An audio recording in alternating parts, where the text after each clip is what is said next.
Belanda pun memaksa masyarakat Dukuh Giombong untuk kerja rodi, kerja paksa, mendirikan benteng.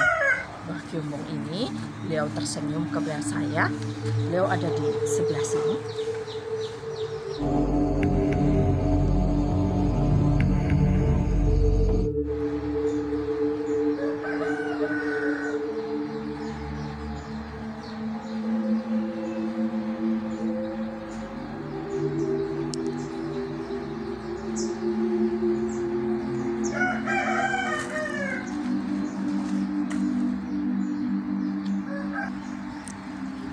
Assalamualaikum, jumpa lagi di channel Tria Tenov. Apa kabar teman-teman semua? Semoga dalam keadaan sehat, dilancarkan rezekinya, dan selalu dilindungi oleh Tuhan Yang Maha Esa. Rahayu, rahayu, rahayu. Bagi teman-teman yang sudah subscribe channel Tria Tenov, saya ucapkan banyak-banyak terima kasih. Bagi yang belum subscribe, bantu subscribe-nya ya. Dan pada kesempatan kali ini, di sore hari yang mendung, saya sedang berada di sebuah makam beliau Mbah Giombong. Di sini makamnya.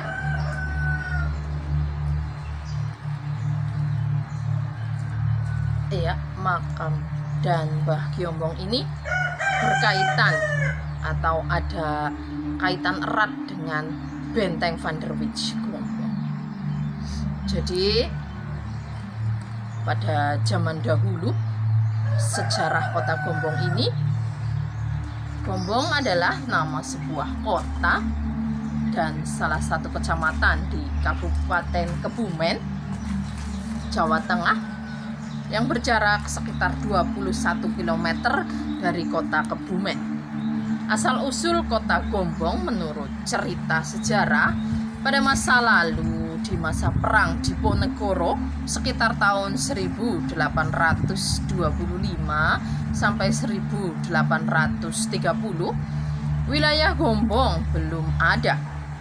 Asal usulnya nama Giombong sendiri erat kaitannya dengan nama seorang tokoh berasal dari Banyumas yang bernama Giombong Wijaya, dan beliau ini, Mbah Giombong ini, namanya Giombong Wijaya karena tempat tinggalnya di daerah Banyumas telah diduduki atau dikuasai oleh kompeni Belanda.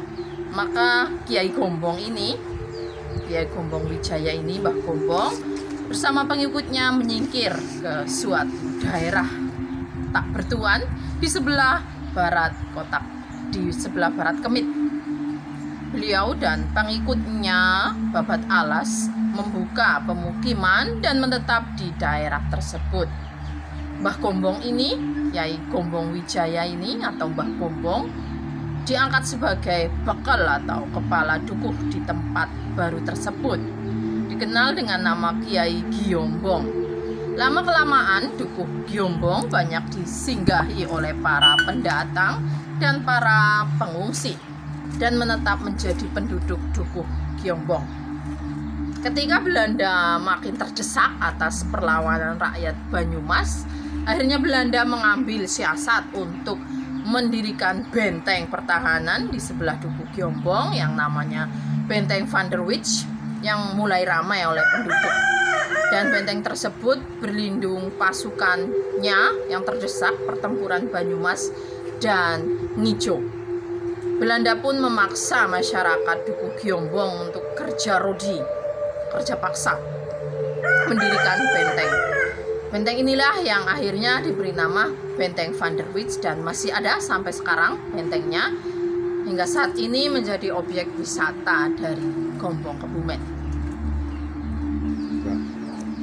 Melihat penduduknya setiap hari dipaksa kerja rodi tanpa upah dari pagi hingga petang, rakyat tidak bisa menggarap sawah dan persediaan makanan diambil oleh Belanda, sehingga kelaparan pun terjadi di sana-sini. Melihat keadaan itu, Mbah Giombong ini mencari jalan keluar. Beliau mendengar kabar pasukan Mataram menang melawan Belanda di daerah Ayah sebelah selatan. Dan Kiai Giombong atau Mbah Giombong ini pun menghadap pasukan Mataram yang bermarkas di Bukit Indrakila. Kiai Giombong minta perlindungan kepada pasukan Mataram agar bisa membebaskan penduduknya dari penindasan Belanda dan disetujui oleh pihak Mataram. Pasukan Mataram kemudian berpindah markas di Dapuran Pring atau Bambu sebelah selatan Dukuh Giombong. Datangnya pasukan Mataram menyulut pertempuran sengit antara pasukan Mataram dan Kompeni Belanda. Pertempuran pun terjadi siang dan malam. Kiai Giombong dan warganya bahu-membahu membantu pasukan Mataram dan akhirnya berhasil membuat Belanda mundur ke benteng pertahanannya. Jadi bentengnya dari sini sekitar kurang lebih sekitar 1 km di sebelah utara sini. Setelah wilayah Giombong terbebas dari Kompeni Belanda, pasukan Mataram pun melanjutkan gerilya ke arah timur untuk mengenang jasa Kiai Giombong Dukuh yang semakin ramai dinamakan Dukuh Gombong sampai saat ini dan dikenal sebagai kota Gombong. Hingga kini masyarakat Gombong masih mempercayai piweling dari beliau Mbah Giombong ini, yaitu eling-eling, bahasa Jawa ya, eling-eling besok zaman rame ing Giombong atau Gombong ora bakal ono peperangan, ora bakal ono rerusuhan maneh, nanging sing ono yaiku godane mung main lan royal madon. Ingatlah besok zaman sudah ramai di Gombong, tidak ada peperangan dan kerusuhan lagi, yang ada hanya godaan main judi dan main perempuan. Itulah sedikit cerita asal usul sejarah kota Gombong. Semoga bermanfaat dan menambah pengalaman, menambah pengetahuan. Di sekitar tahun 1980, Wonokrio dikenal sebagai kota atau tempat prostitusinya Gombong. Terkenal judi dan sabung ayam. Dan benar terjadi pengingat tersebut. Dan kalau sekarang sih udah enggak ya. Di Wonokrio sudah tidak ada tempat prostitusi lagi, insya Allah tidak. Dan saya dari tadi juga disambut sama beliau Mbah Giombong ini. Beliau tersenyum kepada saya. Beliau ada di sebelah sini memakai belangkon, memakai baju adat Jawa. Beliau tersenyum kepada saya. Beliau perawakannya putih ya, kulitnya putih, ganteng ya, putih enggak hitam, kulitnya agak putih, tidak terlalu hitam, tidak terlalu putih ya, apa ya, coklat lah, sawo matang kayak gitu. Beliau tersenyum kepada saya dan menyambut kita berziarah ke sini, mengenang jasa beliau melawan penjajah Belanda. Semoga video saya bermanfaat.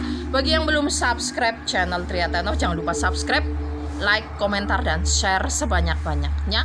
Salam misteri dua dunia. Wassalamualaikum warahmatullahi wabarakatuh. Sampai jumpa di video Triateno berikutnya.